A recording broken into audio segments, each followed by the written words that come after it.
Mets have been climbing uphill in their home games so far this season. Met fans coming out hoping they can get even with the Phillies on another steamy afternoon in New York. At Citi Field in New York, Pix 11 Sports presents New York Mets baseball. Today, the Mets play the Philadelphia Phillies. And a pleasant good afternoon, everybody, and welcome to Citi Field. Gary Cohen, Keith Hernandez, Ron Darling with you today as the Mets play the middle game of their series against the Phillies. Phillies won last night 13-8 in the first game after the All-Star break as the Mets continue to struggle here at Citi Field. They played very well on the road, over 500, but here at home, a whole different story. Well, you know, they're one of seven teams that are playing under over 500 on the road. They've been struggling ever since Terry's tenure. You see those numbers right there. But I'm more concerned about the present this year. They have struggled at home. Is it a carryover from 2007, 2008? I don't think so. David Wright's the only member of that team left standing. I just think that it's a young team. I have always said, Gary, that I feel a lot more pressure. I felt more pressure playing at home than on the road. I think maybe that's kind of here. They want to win. They're struggling. They try too hard. All those things. There's an old adage in baseball. When you want to win, you play 500 on the road and you make hay at home. Well, this team is playing over 500 at home, but not making hay. On the road and not making hay at home. And especially against the Phillies, who've now won 7 straight games here at Citi Field. And Zach Wheeler will try and put an end to that as he comes back 10 days after his best start yet as a major leaguer. You know, you mentioned that he started his home at Atlanta. He started his first game for the Mets. He started against the old team, the Giants, against who drafted him, and he was outstanding. Now he gets his start against the Philadelphia Phillies. Other Mets pitchers, starting pitchers, have faltered. Maybe Zach Wheeler can get on a good roll. Best thing about Wheeler so far, runners on base, they're only batting 140. Now, early in the season, Cole Hamels was a struggling pitcher for the Phillies in the first year of a big 6-year contract, but he has begun to turn it around lately. Although it's not a total aberration. He's given up 5 earned runs or more 6 times this year. That's why their record is not very good. But he's been great, and the Phillies have won their last 4 times. He's taken the mound. So it's the Mets and the Phillies on a hot day in New York. Wheeler against Hamels. All the action coming your way this afternoon right here on Pix 11.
Here's as your #1 mobile app for live baseball, available for iPhone, iPad, Android, and BlackBerry 10. At Bat delivers Mets baseball with live audio, stats, highlights, and more. Text at Bat to 31826 or visit Mets.com for details. Keys to the game brought to you by Jaguar. See the new model year lineup at JaguarUSA.com. Well, let's see if I can do this better than I did on the Open. Zach Wheeler, of course, has to go deep into the game. The bullpen was really taxed yesterday. And, you know, they had 4 days off. It's been tough on them. They've been really taxed for around a month. And, of course, Cole Hamels has been the story. He's really turned his bad start around. He's been pitching great. And the Mets, look at that against left-handers. How about that? They are killing them, and let's keep it up if you're a Met fan. That's a long stretch of starts against left-handed pitchers a couple of weeks ago. Now back into that mode again today and tomorrow. First pitch from Citi Field is coming right up.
When carrying the Mets lineup card, Mick Villmeyer for the Phillies.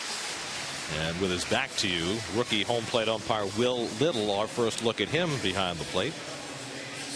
Starting lineup brought to you by your local Tri-Honda dealer, and the same starting 8 for the Phillies. Interesting, you've got an older team, day game after a night game, but Charlie Manuel runs out the same 8 that he played last night, and why not after 13 runs and 15 hits? And that's the unit that'll go up against Zach Wheeler in his first ever start against Philadelphia. Well, you'll look at Zach Wheeler's numbers here. He's had 2 starts that have not been good, but the other 3 have been outstanding. Less than an earned run given up in all those starts, and his last one was the best by far. Aggressive in the strike zone, aggressive with his fastball. He threw it over 70% of the time. Mixed in his slider, mixed in a little bit of a curveball, mixed in a few changeups, but very aggressive. And we'll take a look at the Metropolitan, your Metsy defense, brought to you by Toyota. Let's go places. And Anthony Recker right now, I think, has been doing a heck of a job behind the plate, getting some big home runs, really improved defensively back there, and also has given John Buck a chance to get a respite. And as a result, Buck has been hitting much better. There's Anthony. Recker caught Wheeler's debut in Atlanta and has not caught him since, but he's back there today. Zach making his 6th start today. He's 3-1. He's only the 4th Met pitcher ever to get 3 wins in his first 5 starts, starting their career as a Met. Tom Seaver is 1. Octavio Dotel is another. Only 1 Met pitcher ever had 4 wins in his first 5 starts, and you'll never get it. Jason Hakami. Hakami. What year? Soft tossing lefty. from? What time was? How come he was early 90s, mid 90s? Blackout period. Here's your umpiring crew, the aforementioned Will Little.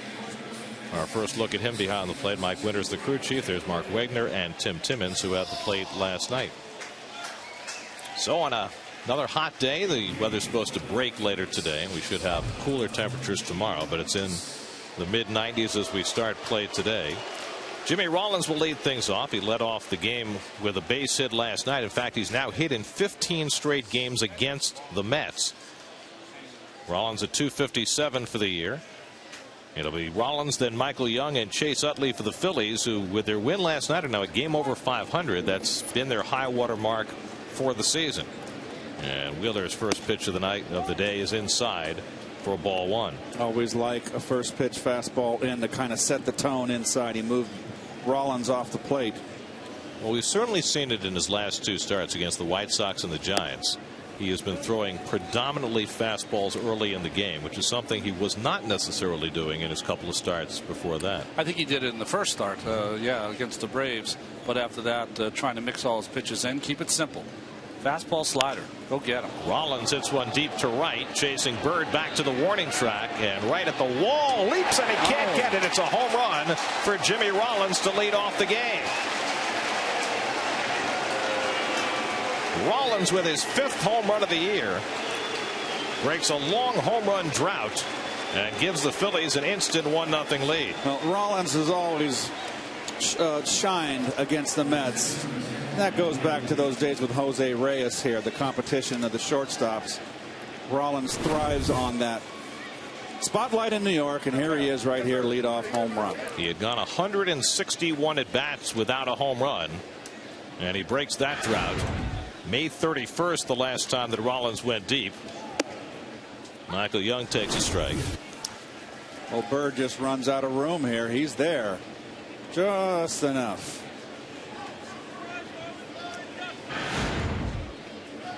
So the Phillies, who pounded Jeremy Hefner early and often last night,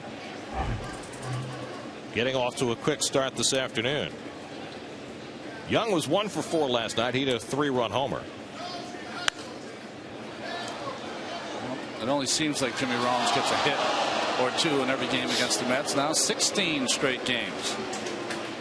Chase Utley on deck. So Wheeler's now given up 5 home runs in 28 innings. Well, when you pitch from behind, it was a 2-0 count. You know, no matter how hard you throw, the good hitters are going to look for their pitch. So it's all the key. He had success run. He threw so wonderfully in San Francisco. Yeah. Got ahead of hitters. With the 27th home run Rollins has hit against the Mets. Last night, Chase Utley hit his 30th against the Mets. So those two have been doing a lot of damage in Flushing for a long time. It's a case of a young pitcher having 10 days off, and he is throwing the ball as hard as he's thrown it since he's come up. We've seen him not necessarily where he wants to throw it. 3-2 to Young, and he fouls off the fastball at 96. It's an interesting contrast, isn't it, Ronnie? It is. It's you know, he recognizes the moments to get the bull his neck and get a little tougher. He's going to have to do a little better job here with, of course, obviously, guys leading off innings and with no one on base. And you got to keep in mind that this is only his 6th start. He's going once around the league. Hitters haven't seen him yet. They do know. I do see one thing the hitters are doing. They are gearing on fastball on him. And why not? I mean, that's his best pitch. So what we saw in San Francisco with him mixing his pitches up and up and getting the curveball over the breaking stuff, he's going to win if he can do that. Quintanilla plays it on the backhand and throws out Michael Young for the first out of the day. You know, if you're trying to value both these pitchers and evaluate them, Gary and Keith, think about that 3-2 count on Young right there. Matt Harvey's at a place where he could throw the 3-2 slider and put him away. Wheeler's not there yet. Is that something where later in a game he might feel more comfortable doing that? I would think so, but in the first inning, you know, he's probably too pumped up. Get a rhythm. Now Chase Utley, 2 for 5 last night, a triple and a home run, drove in 3 runs, and the fastball sails outside 1-0. I mean, the same thing happened with Nolan Ryan, Gary, early in his career. He was wild, a big hard thrower with a good curveball, and just wasn't refined, and Nolan found it out. He figured it out.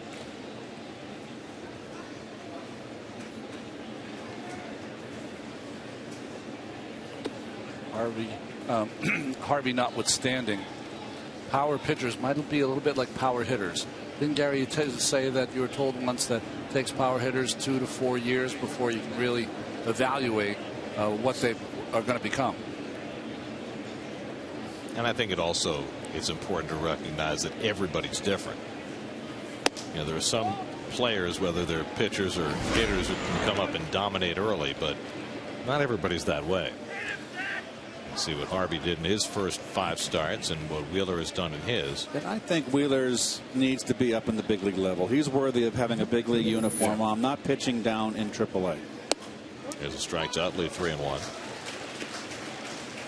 That's a good call, Keith. He needs to be here. This team is, wants to get to 500 here at some point, and he'll be a big part if they do. Hey, let him take his lumps up here and learn. That's how you learn, by your mistakes. 3-2 now to Utley, with Dominic Brown waiting on deck.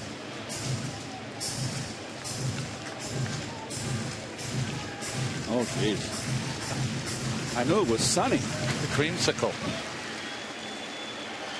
I think it's a wig. Better.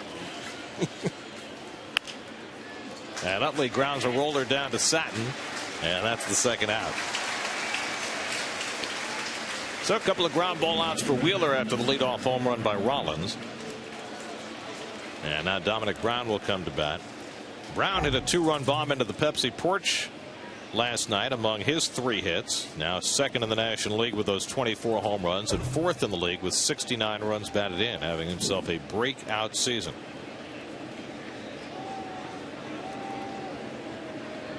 Brown now has 44 extra base hits, which is 3rd in the league.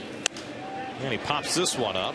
Might be playable. Wright and Recker converge, and Recker gets there first. Side retired. The Phillies get off to a fast start. Jimmy Rollins with a leadoff home run. Mets come to bat down 1-0.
Dealer. Mets facing a left-hand starter, so Josh Satin gets a start at first base. Same for Juan Lagares in center field, as the Mets go up against Cole Hamels for the 3rd time this year.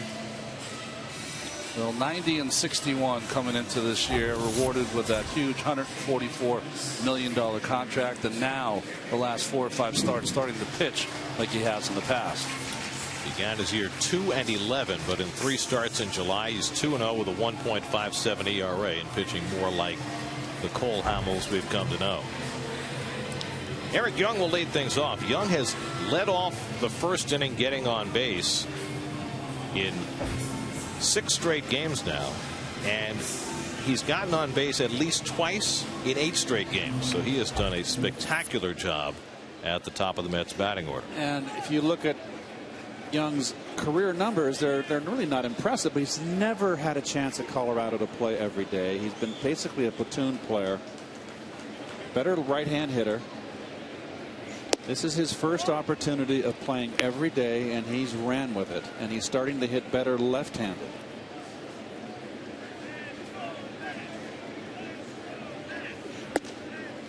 Hamels gets a call. 1-1.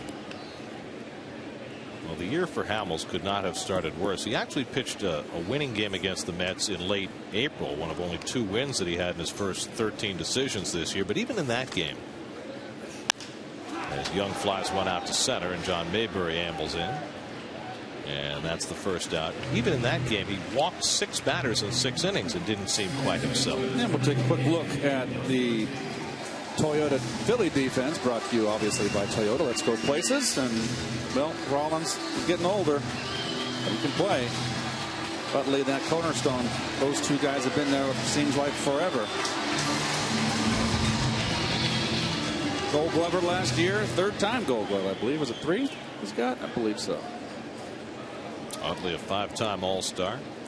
Here's Daniel Murphy, who's riding a 9-game hitting streak, and he was stepping out as that pitch was thrown. Something was wrong with Murph's helmet. Maybe it doesn't fit with the short locks.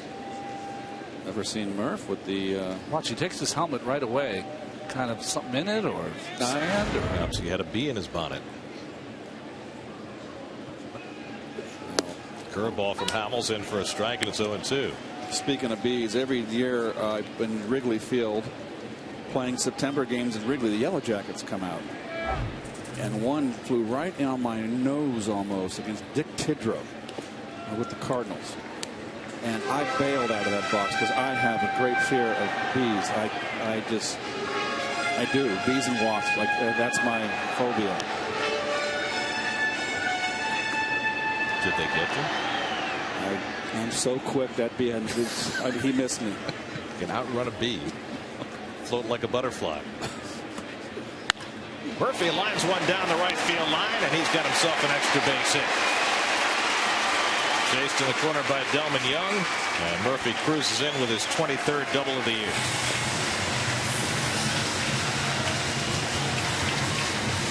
Well, if you recall in April, Murph got off a real good start extra base hit wise, and there he turns on. That's not a bad pitch, really. That ball's belt high, sinking in on his hands, but Murph really was quick inside there. Interesting in that preceding that pitch, Hamels had thrown back-to-back curveballs, a pitch that at times it seems like he abandons. And I think it's a good pitch for him, and what he tried to do is throw that change-up bounce it, and he did. That was up in the strike zone. Good job by Murph. Murph has become really a singles hitter against left-handed pitching. It's only his 6th double. He has no home runs against left-handers this year. So Murphy now has a 10-game hitting streak. He's the tying run in scoring position with 1 out for David Wright, who was 2 for 5 last night. Hit a 2-run homer in the 9th inning. This is Zach Wheeler between innings. After giving up the leadoff home run to Rollins, he goes to the nail file. RJ? I've honestly never done that on the bench, but I've seen other pitchers do it. You know, in the first inning, you'll pull a nail, get a hangnail or something, and he's trying to file it down. Well, I can tell you Bob Emery boards and Bob Force, the late Bob Force, who pitched for the Cardinals. He would spend all 4 days of his start running filing down his index finger and his middle finger. He would file it down every day on both underneath and make it razor blade sharp, and then put Paula lacquer over it. Yeah. And then he'd do it every day, and so that was how he cut his ball. He had a razor sharp. He'd hold the ball in his hand, and his fingernails would be able to gouge into the ball. Jeez.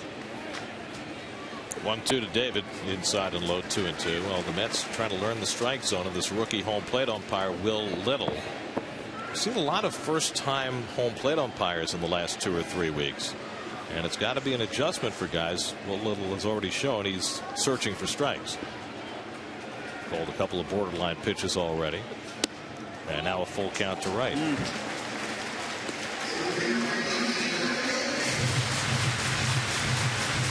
David has had great success against Hamill. .333 with 4 home runs. That's over 57 at bats. David starts the day 4th in the league in on-base percentage, 8th in slugging percentage. Murphy's running, and Wright fouls it off. So Murphy getting a jump on Hamels, but you like that with a 3-2 count? I don't like anybody stealing when a hitter has 2 strikes. It's a distraction. Now, unless David had said I have no problem with it, fine. If Murph asked him, I don't know that. Is that less of a distraction with the lefty on the mound because the field division is different? You can see the runner going, and it can be a distraction. He's going again, and Wright takes ball 4, and Murphy steals the base uncontested. So it's the 11th stolen base of the year for Murphy. A walk to right, and the Mets have runners at the corners for Marlon Byrd. Well, Hamels has been very vulnerable to the stolen base this year. That's the 15th he's given up in 20 tries.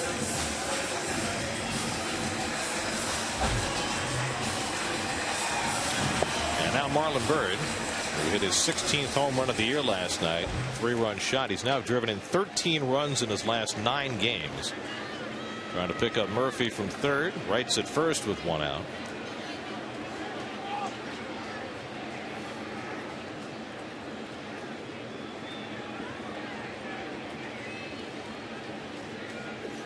Hit hard, base hit for Byrd, and that'll tie up the game. Murphy trots in. Byrd wastes no time, drives in his 55th run of the year, and the game's tied at 1. Well, I tell you what, if Marlon keeps it up, he's going to drive in 100 runs this season for a team that has really struggled to score runs. First pitch, fastball hitting, not wasting any time. Fastball inner half, down. Murph is not on the actually with runners on first and third. You don't want to get doubled up. Make sure the ball gets through the infield on a line drive like that. So Murphy with a double, Wright with a walk. Byrd drives in a run with a base hit, and now Josh Satin getting the start at first base today. Satin pinch hit last night and grounded out in his only at bat, and fouls back the first pitch fastball. Satin at .355. He's hitting .448 against left-handed pitching. And Terry Collins said it in a way that was probably more definitive than he has at any time this morning, that it is now a platoon with Ike Davis and Josh Satin. He didn't use the word platoon, but he basically said Satin's going to play against lefties. That means today and tomorrow against Cliff Lee. His fact was he deserves a chance to play. His intimation was he gives them the best chance to win. Ike had a good night last night with the bat. Went 2 for 4. But his next start will be on Monday when the Mets face Julia Tehran and the Braves. 1-1 to Satin.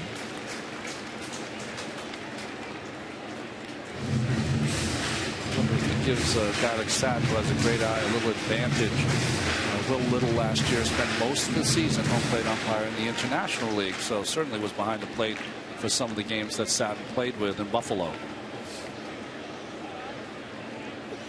I wonder, you know, we talk all the time about players coming up from the minor leagues and sometimes changing their game because they think they have to rise to a different level. I wonder whether umpires are like that too. Oh, absolutely. Whether they change their game when they get to the big leagues. I don't think they want to change their game, but they change it only because they're uncomfortable.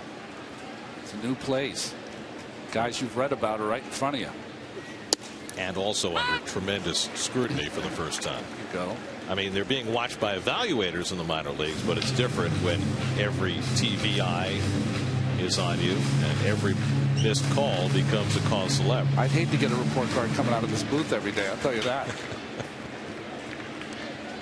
2-2 to Satin with 2 on and 1 out. Juan Lagares waits on deck. And he pulls the fastball foul.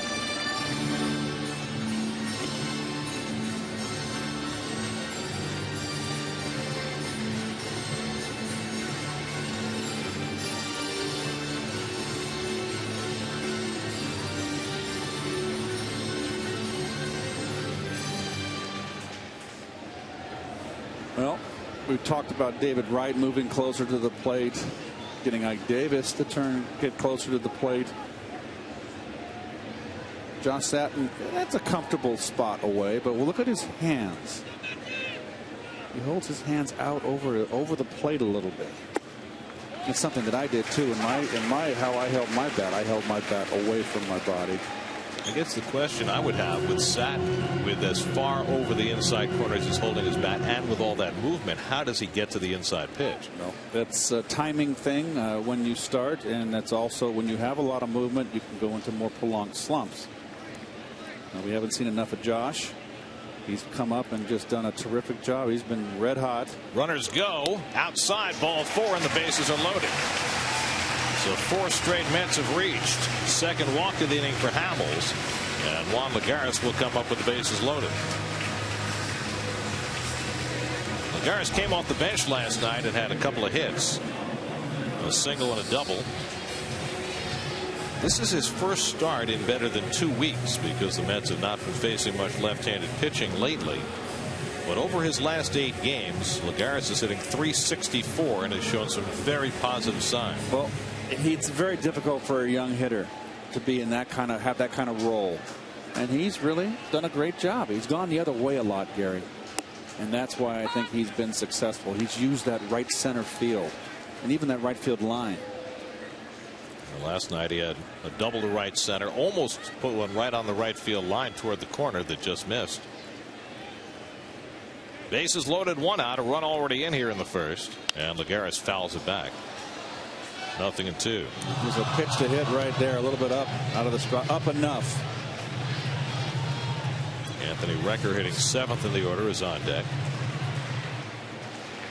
Hamels' MO. I'm certain that Lagares is going to get 1 pitch inside here at least. Although Hamels has hit 7 batters this year. His 25th pitch of the inning already. And Lagares floats one behind first base. Rough going back. Utley, they can't get it. In to score comes David Wright. It's 2-1 New York.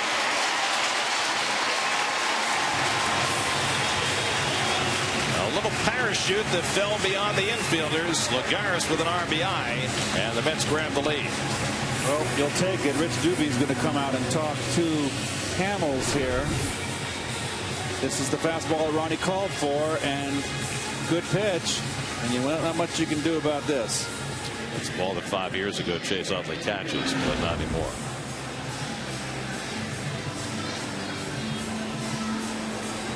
I mean, it seems like only yesterday Lagares was on the interstate, right? 160, 170, now close to 250.